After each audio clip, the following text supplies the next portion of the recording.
Sébastien, Seb, ouais, tu peux aller ranger le rayon Pokémon s'il te plaît? Ouais, merci, super, merci. Alors, nous, on a plus de Monopoly. Donc, Monopoly, hop, on en reprend une vingtaine. Tac. Ok, des docteurs Maboule, on en a encore. Bonjour, que puis-je faire pour vous? Oui, vous pouvez trouver tout type de jeux de société dans notre magasin, bien sûr. Vous avez une recherche particulière? Ok, vous cherchez un jeu familial un peu éducatif? Ouais, je peux vous en proposer, bien sûr. On est parti. Ok, super. Alors d'abord, familial, du coup j'imagine qu'il y a des enfants. Ok, parce que j'allais vous proposer un trivial poursuite, mais du coup on va prendre la version famille qui est juste là. Hop.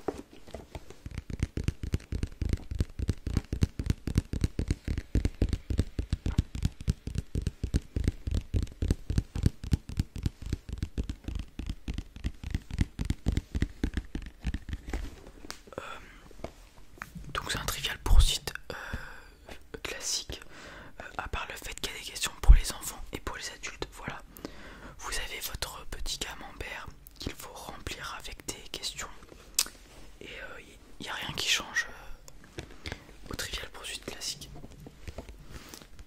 Oui, c'est plus de 8 ans les questions. Bon, j'imagine que même un enfant de 6 ans peut répondre à quelques-unes, mais je pense que c'est pas mal de respecter la réglementation dessus, parce que sinon ça sera peut-être un peu trop dur pour un enfant plus jeune. Ah, il y en a un qui est plus petit. Ouais, ça va être un peu compliqué du coup de jouer en famille. Ok, on laisse tomber, d'accord. Alors, du coup, en éducatif, je peux avoir ça, qui peut être pas mal. Un 1000 bornes. Et en plus de ça, c'est version Cars. Donc peut-être que ça sera plus attractif pour les enfants.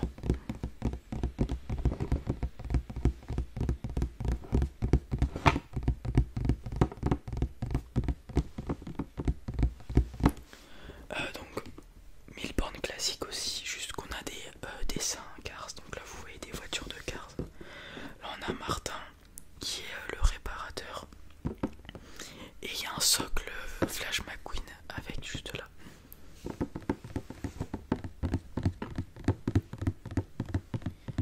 Donc c'est les mêmes règles, hein. Vous atteignez les 1000 bornes. Il y a des cartes pour désavantager les adversaires et des cartes pour réparer. Voilà.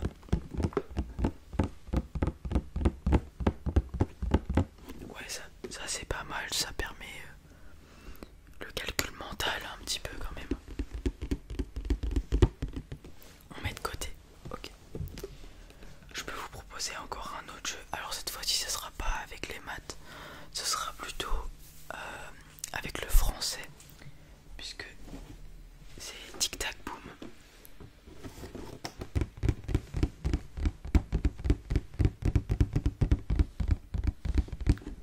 Alors le Tic Tac Boom, ça marche comment? Alors en fait, vous avez une bombe que vous activez. Cette bombe va faire du bruit et à un moment va exploser. Et le but c'est de ne pas l'avoir dans les mains quand elle va exploser. Donc vous jouez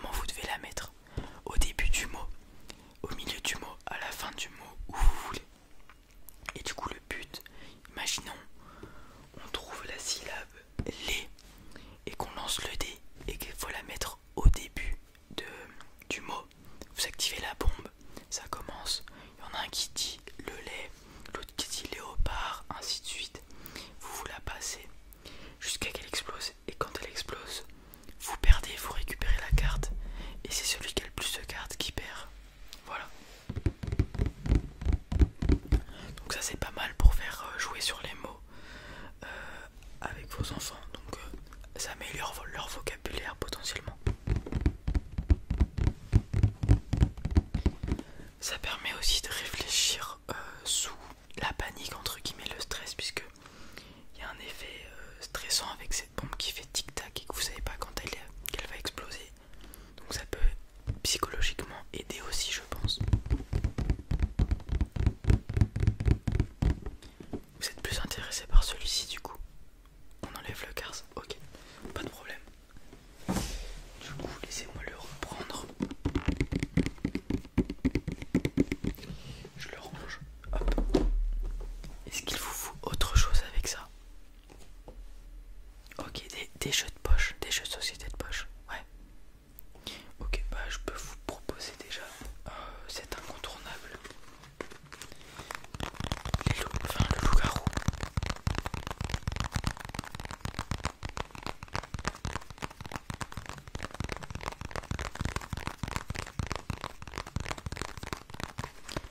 Vous connaissez? Ouais. Ah, vous en avez déjà un, pardon. Bah, je vais le mettre de côté alors. Alors, je peux vous proposer ça aussi. Hop.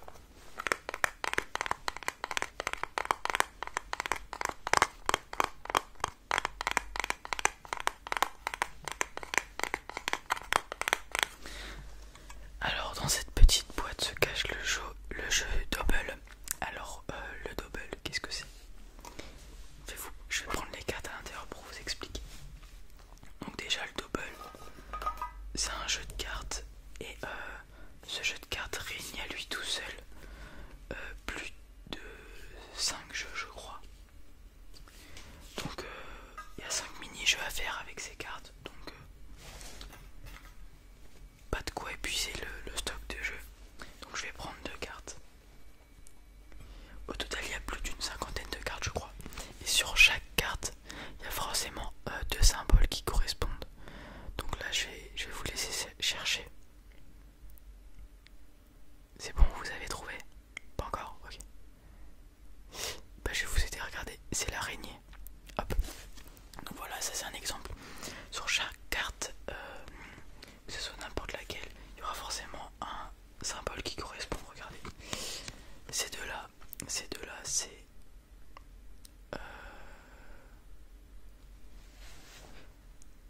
Vous voyez, en plus c'est pas facile. C'est le glaçon.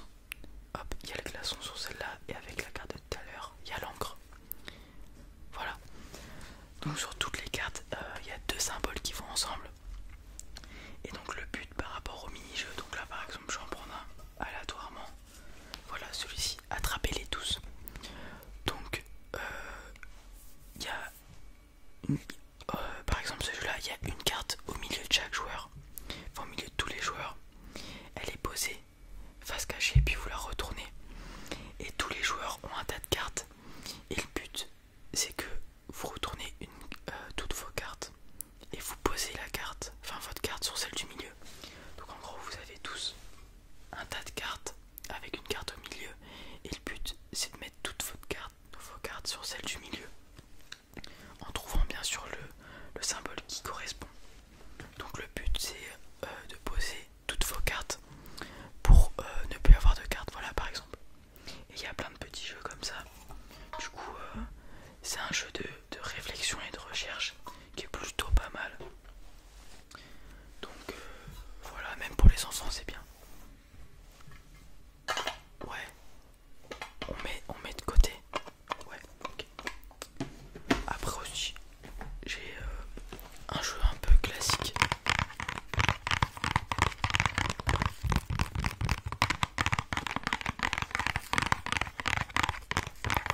Un Cluedo de poche. Donc vous savez comment ça fonctionne le Cluedo?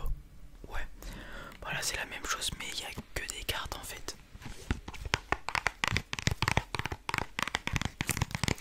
Donc voilà, une partie, c'est marqué à l'arrière, hein, ça dure 15 minutes. C'est conseillé pour les enfants de plus de 8 ans. Et ça peut jouer de 2 à 3 personnes. Ouais, non. Vous êtes plus que 3, ok. Bon bah je le repose. Bah, j'ai pas d'autres jeux de poche en particulier à vous proposer.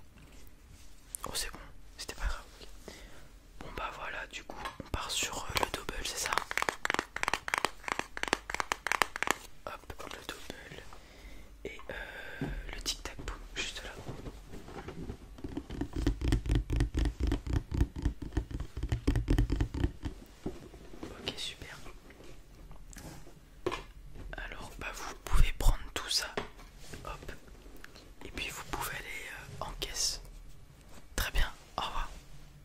Amusez-vous bien.